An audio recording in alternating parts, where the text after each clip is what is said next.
system is so slow and they don't have enough moderators that it stays up for long enough that people can get mad and sue them. And I think that's what happens. It's hard because how do you get somebody to prove that they're above age? Because if they can get a fake ID... You think there's like videos of underage still getting through? Of course. You don't know who that is. We don't have consent of that person, and we're running ads. Like, as a business, we're monetizing content that we don't know where this comes from. We don't know who's on that video. We don't know the age of the person on the video. This used to happen all the time, but we would just say nothing about it, right? We'd just be like, hey, whatever. It's like something that you just shut up, like, just don't say nothing, like, just be quiet. It's always things, because of the nature of our industry, it would never be covered up. Because of like the loophole? Yeah.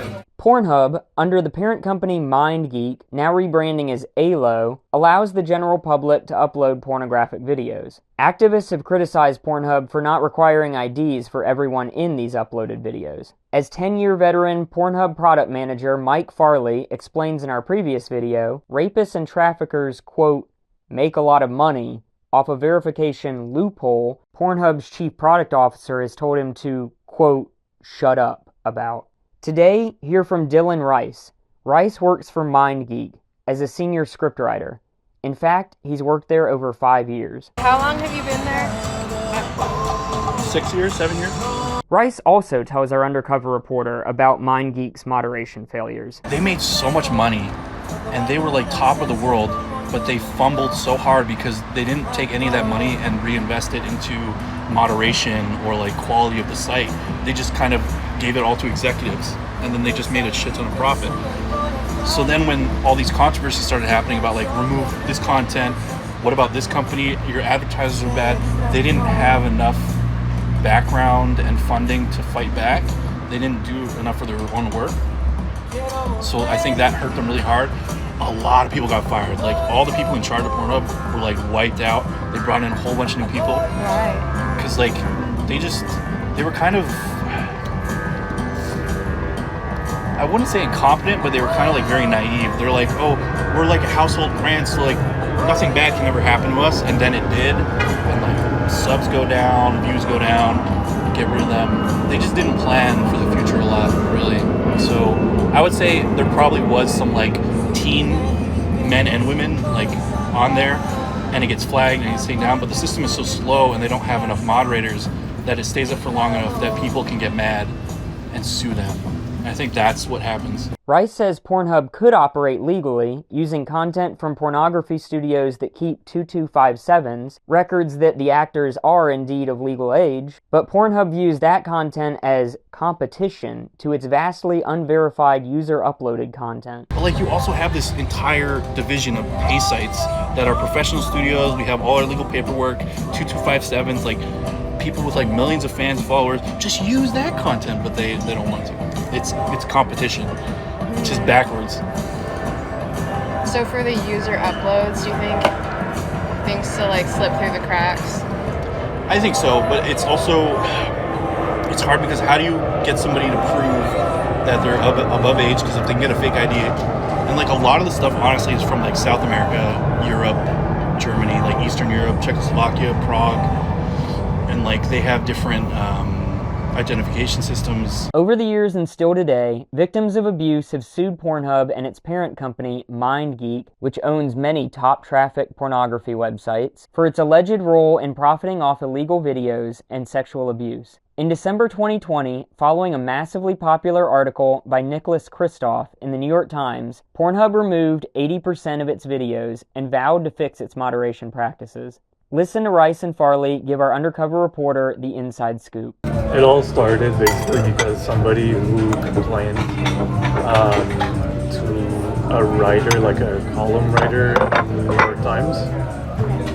And then a writer from the New York Times was like interested, I guess, by that story. He thought that it was like intriguing, so he started to like look into their website, look into like how many people have had those kinds of issues and reaching out to different people. So he like built a case and then wrote like an article based on like his discoveries.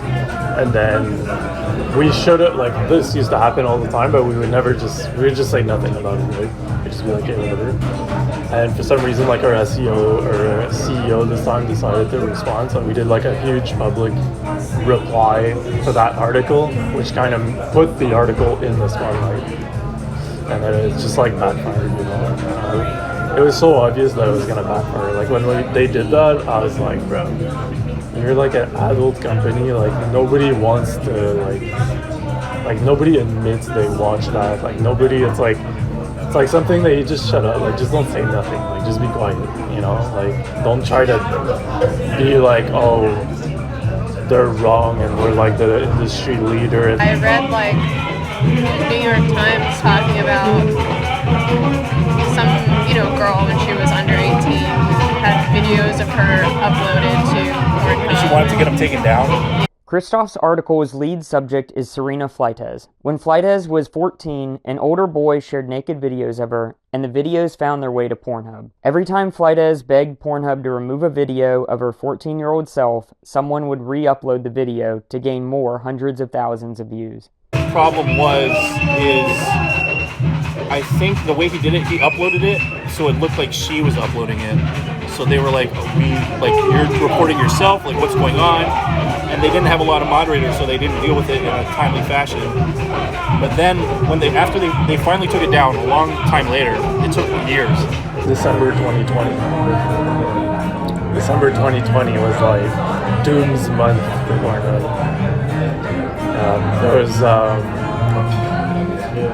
There's somebody who claims like we always had that, but nobody like gave a shit, and like we weren't as compliant as we should have been, honestly. But at the time, I was on the engineering team, so it has nothing to do with me.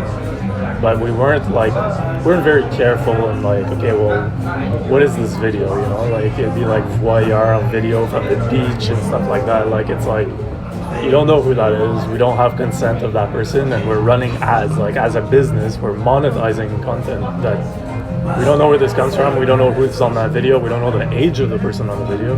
They look 20. They could be 16. You know, like how do you know the difference between a 20-year-old and a 16-year-old nowadays? You know, it's like 17. It's like, so we weren't very compliant. It was just like whatever. Like you could upload a video of anything and it would just go through. Like no one gave a shit.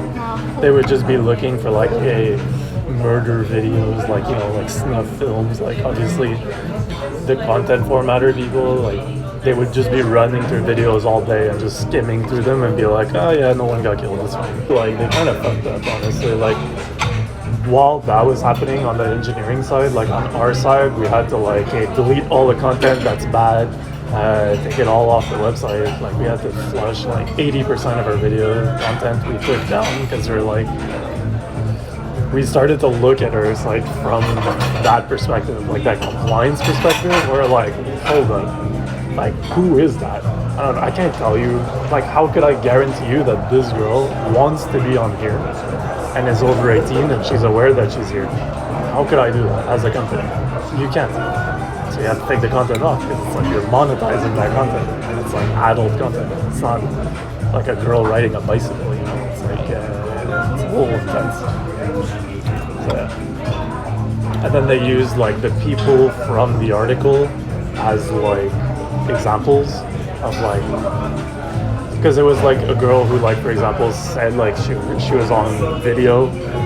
Like she saw, like she knew of a video of herself on there and she wanted to get it taken down. She's embarrassed, you know, like it's like whatever. And she was underage. She's like 14. Her video was online and had millions of views. And she was like apparently emailing the company to take it down, and we would be like, whatever, like we weren't taking it seriously, you know? Or like we would take it down, but then it gets re-uploaded, you know? Of course, because it's like you could just. But I could see like both sides of the line. It's like.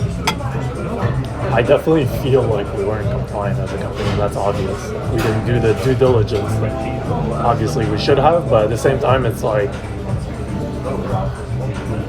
don't make a video that ends up like it's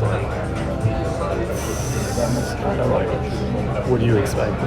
You know? But Yeah. I can kind of see both sides. Yeah. It's like if that person reaches out to you as a company and wants it to get taken off, like you should be definitely taking it off. And to me, it makes sense like to have the ID because it's not. It's adult content. Rice's claims of MindGeek's executives putting profit over moderation and Farley's admissions of non-compliance will fuel further debates about MindGeek's role in alleged abuse on its sites. You think there's like videos of underage still getting Of through? course. Of course. Has MindGeek cleaned up Pornhub? According to Farley's explanation of Pornhub's uploading loophole in part 1, no. Farley foresees Pornhub in a new scandal due to its continued moderation failures. December 2020 was a hellhole for you, apparently. At Where? Yeah. because of the news.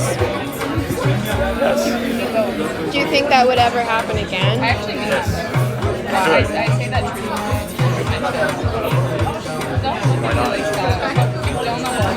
Aren't you guys covered now? Yeah. For the most part. But not 100%. But why? Why what? Why not 100%?